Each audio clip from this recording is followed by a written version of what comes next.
오늘 우리에게 주시는 하나님의 말씀은 창세기 22장 1절에서 3절 그리고 6절에서 12절입니다. 창세기 22장 1절에서 3절 그리고 6절에서 12절입니다.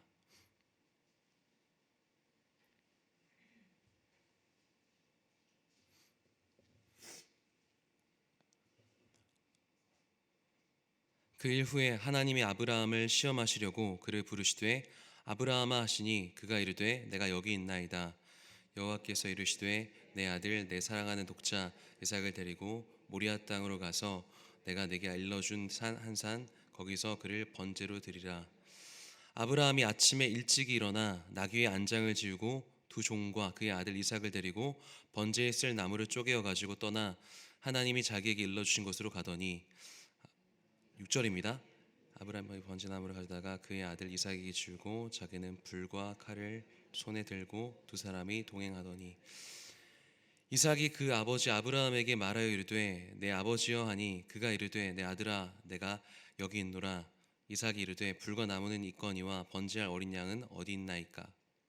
이르되 내 아들아 번제할 어린 양은 하나님이 자기를 위하여 친히 준비하시리라 하고 두 사람이 함께 나아가서 하나님이 그에게 일러주신 곳에 이른지라. 이에 아브라함이 그곳에 제단을 쌓고 나무를 버려놓고 그의 아들 이삭을 결박하여 제단 나무 위에 놓고 손을 내밀어 칼을 잡고 그 아들을 잡으려 하니 여호와의 사자가 하늘에서부터 그를 불러 이르시되 아브라함아 아브라함아 하시는지라. 아브라함이 이르되 내가 여기 있나이다 하매 사자가 이르시되 그 아이에게 내 손을 대지 말라. 그에게 아무 일도 하지 말라. 내가 내 아들 내 독자까지도 내게 아끼지 아니하였으니 내가 이제야 내가 하나님을 경외하는 줄을 아노라. 아멘. 작년에 하나님의 마음이라는 영화가 개봉했는데 예상한 것처럼 세상으로부터 많은 관심을 받지는 못했습니다. 근데 세상으로부터 많은 관심을 받지 못한 것은 물론이고 심지어 기독교인들조차도 그 영화에 별 관심을 두지 않았던 기억이 있습니다. 그 하나님의 마음이라는 영화가 다뤘던 본문이 바로 오늘 우리가 살펴본 창세기 22장의 본문입니다. 창세기 22장은 아브라함의 믿음을 시험하기 위한 하나님의 테스트로 유명한 본문입니다. 사랑하는 독자 이삭을 데리고 모리아 땅으로 가라는 하나님의 명령이 떨어졌습니다. 아브라함에게 있어서 가라는 명령은요, 하나님을 처음 따랐을 때부터 익숙한 명령이었습니다. 갈대아 우르에서 살고 있던 우상 숭배자 데라의 아들로 태어난 아브라함을 부르셨을 때 본토 친척 아비집을 떠나 내가 지시할 땅으로 가라라고 말씀하셨죠. 이 말은 무슨 말이냐면 지금만 지시하겠다가 아니라 앞으로도 계속해서 내가 너의 인생을 지시하겠다라는 말씀입니다. 그리고 그동안 믿음의 여정에서 아브라함은 믿음의 조상이라고 불리기엔 너무나도 부족한 모습을 자주 보여줬던 아브라함이었지만 창세기 22장 사건을 통해 믿음의 조상으로 인정받게 됩니다.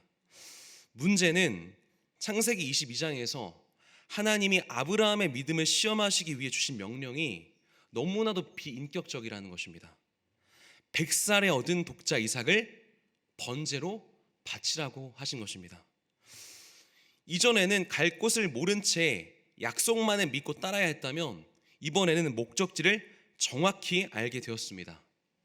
이전에는 막연하긴 하지만 적어도 꿈을 품은 길이었어요. 근데 이번에는 분명한 길이지만 자식을 죽여야 하는 고통의 길입니다.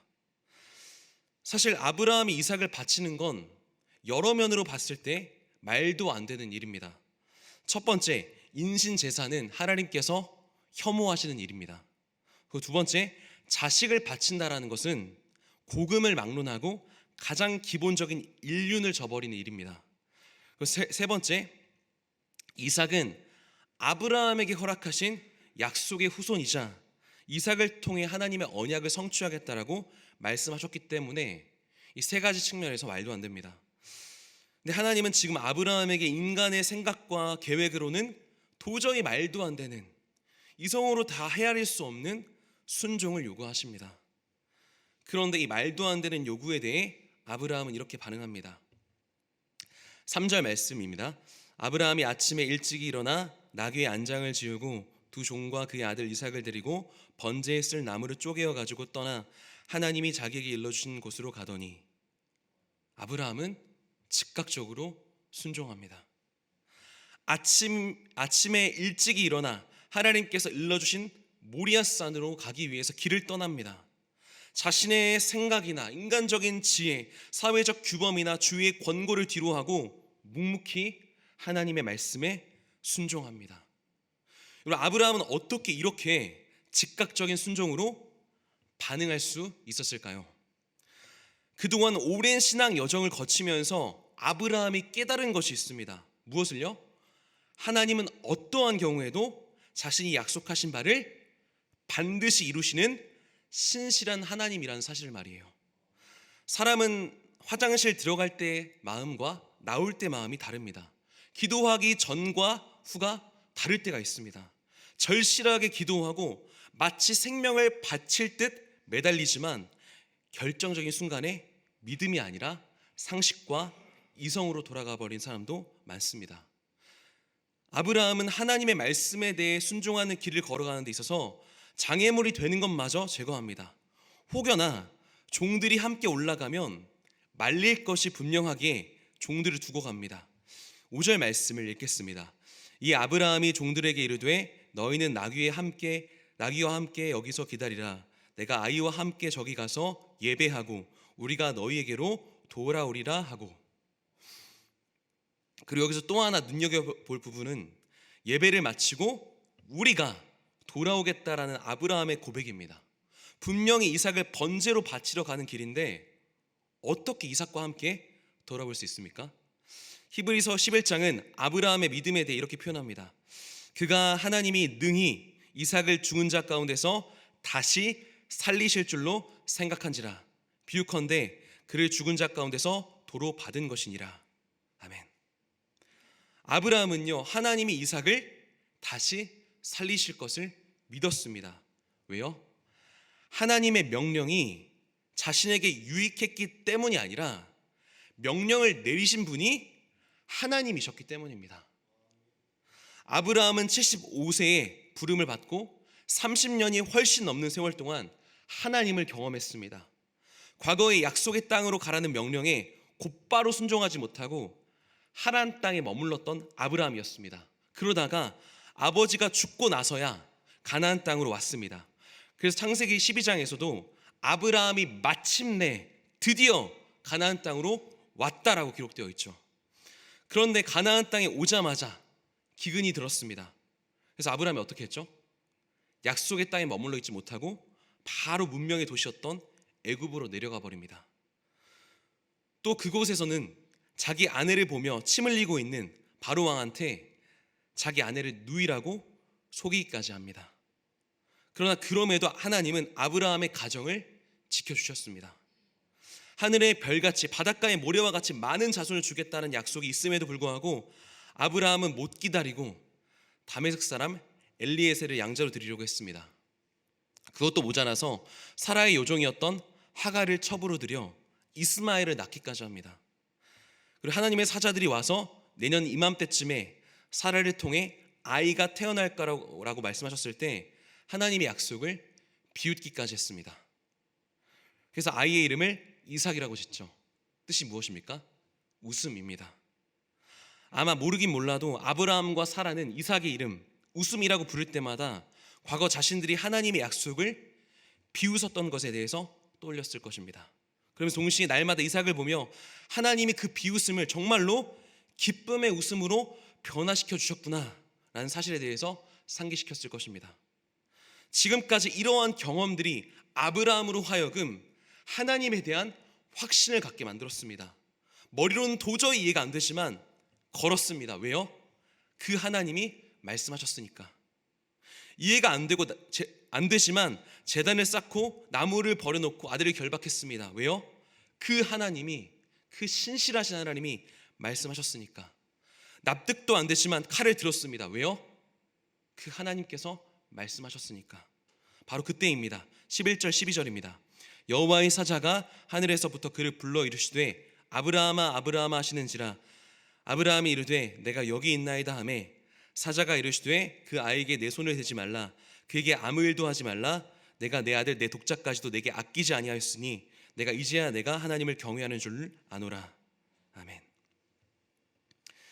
이렇게 말씀하시고는 아브라함이 눈을 들어 살펴보니까 뭐를 발견했습니까? 수풀에 걸린 순양을 발견했습니다. 이 순양은 누구를 상징합니까? 여러분 너무나도 잘 아시는 하나님의 독자 예수 그리스도를 가리킵니다. 그리고 아브라함이 이삭을 바치려던 이곳 모리아산은 나중에 솔로몬 성전의 기초가 되고 2000년 후에 예수님의 십자가 사건이 벌어지는 골고다 언덕이 됩니다. 아까 말씀드린 하나님의 마음이란 영화에서는요, 아브라함이 이삭을 잡으려던 그 화면이 줌 아웃으로 쭉 멀어지면서 장면이 2000년 후로 바뀝니다. 그리고 다시 줌인 되면서 십자가에 달려 죽은 하나님의 독생자 앞에서 로마의 백부장이 이렇게 고백하는 것으로 영화가 마무리됩니다. 이 사람은 진실로 하나님의 아들이었도다. 사랑하는 독자라는 표현은 사실 성경에서 하나님께서 예수님을 부를 때 사용했던 호칭입니다. 하나님이 하나님에 대한 아브라함의 마음을 칭찬하시면서 네가 내 아들 독자까지도 내게 아끼지 않았다라고 말씀하시잖아요. 독자를 내어준 아버지의 그 메타포, 아버지의 사례를 가져온 바울이 로마서에서 하나님에 대해 이렇게 말씀합니다. 자기 아들을 아끼지 아니하시고 우리 모든 사람을 위하여 내어주신 이. 하나님은 어떤 분이죠? 자기 아들을 아끼지 아니하시고 우리 모든 사람을 위하여 내어주신 이. 사실 결과적으로 독자를 아끼지 않고 내어주게 된 쪽은 아브라함이 아니라 하나님이 되었습니다. 여기서 또 중요하게 살펴볼 부분은 아브라함이 이삭을 바치려던 이 땅 이름을 여호와 이레라고 부르죠. 우리는 사실 이 의미를 여호와께서 준비하셨다라는 뜻으로 알고 있는데 원래 원어적인 의미로는요, 그리고 여호와께서 바라보셨다라는 뜻입니다. 그리고 공교롭게도 4절에 아브라함도 번제를 바칠 장소를 바라보죠. 13절에 하나님께서 준비해 놓으신 수풀에 걸린 순양을 살펴봅니다. 사랑하는 성도 여러분, 아브라함은 하나님의 약속을 바라보았고 하나님은 아브라함의 마음을 바라보셨습니다. 그리고 아브라함은 하나님이 약속하신 곳에서 하나님의 마음을 바라보게 되었습니다. 히브리서 기자의 말처럼 우리 신앙은 결국 바라보는 대상이 분명해지는 것입니다. 믿음의 주여 또 온전하게 하신 이인 예수를 바라보자. 아들을 내어드리려고 했는데 아들까지 아끼지 않고 내어주신 하나님의 마음을 바라보게 된 아브라함. 모든 것을 하나님을 위해 내어드리려고 했을 때 이미 모든 것을 내어주신 하늘 아버지의 마음을 깨닫게 됩니다. 사랑하는 여러분, 어떠한 명령이 있을지라도, 어떠한 납득이 안 되는 상황이 펼쳐질지라도 확실하게 말씀드릴 수 있는 건 하나님은 여러분을 사랑하신다라는 사실입니다. 말씀 정리합니다. 하나님은 저와 여러분이 원하는 일을 들어주는 분이 아닙니다. 그래서 가끔은 하나님이 원망스러울 때도 있습니다. 그러나 사랑하는 여러분, 하나님은 여러분을 사랑하는 분이십니다. 여러분, 그런 것 같습니다. 하나님이 왜 아브라함을 시험하셨을까? 여러분, 사랑은요, 받을 때는 모릅니다. 그러나 사랑은 할 때 알게 되는 것입니다. 이삭을 통해 발견하게 된 하나님의 사랑, 이해가 안 되고 납득이 안 되는 그 자리에 서 보니까 이해가 안 되고 납득이 안 되는 그 사랑을 베풀어 주신 하나님의 은혜, 그 은혜에 사로잡히게 되면 그 사람은요 절대로 주님을 못 떠납니다. 아브라함은 이 사건 이후로 더 이상 이전과 같은 연약한 모습을 보이지 않습니다. 여러분, 아브라함의 믿음이 그를 그렇게 만들었습니까? 아닙니다. 하나님의 사랑이 그를 그렇게 만들었습니다. 그러므로 사랑하는 여러분, 오늘도 내일도 앞으로도 말씀하신 그 자리에 나아가 하나님의 사랑에 사로잡히게 되시기를 부탁드립니다. 사도 바울의 고백과 같이 우리를 사랑하신 이로 말미암아 넉넉히 승리하는 저 여러분 모두가 되시기를 예수님의 이름으로 축복합니다. 기도하겠습니다. 하나님 감사합니다. 때로는 우리 인생 가운데 이해가 안 되는 일들이 가득하지만 또 그래서 원망하게 될 때도 있지만 분명한 것은 하나님께서 우리를 사랑하신다라는 사실입니다. 믿음의 자리에 서는 것이 망설여지고 두렵지만 그 자리에 서게 되었을 때에 보게 되어진 하나님의 마음, 우리가 보기를 소망합니다. 그렇게 하나님의 사랑에 사로잡힌 바 되어 믿음의 조상이 된 아브라함처럼 하나님, 우리를 그 사랑으로 사로잡아 주시옵소서. 특별히 우리 베델교회를 기억하여 주시고 앞서 이끄신 담임 목사님 영육을 강건케 하시고 성령 충만하게 하셔서 귀한 사역 잘 감당케 하여 주옵소서. 우리 교회가 사람의 기쁨이 되기보다 하나님의 기쁨 되길 원합니다. 마지막 때에 귀하게 사용하여 주옵소서. 그리고 삶에 다양한 문제가 있어 고통하고 신음하는 성도들이 있습니까? 자녀의 문제로, 배우자의 문제로, 직장의 문제로, 질병의 문제로 낙심해 있는 성도들 기억하여 주시고 우리가 알지 못하는 크고 비밀한 일로 역사하여 주옵소서. 상한 마음을 고쳐 주옵소서. 그래서 그리스도의 풍성한 은혜로 체험받아 승리하는 성도들 되게 하여 주옵소서. 감사드리며 거룩하신 예수 그리스도의 이름으로 기도하옵나이다. 아멘.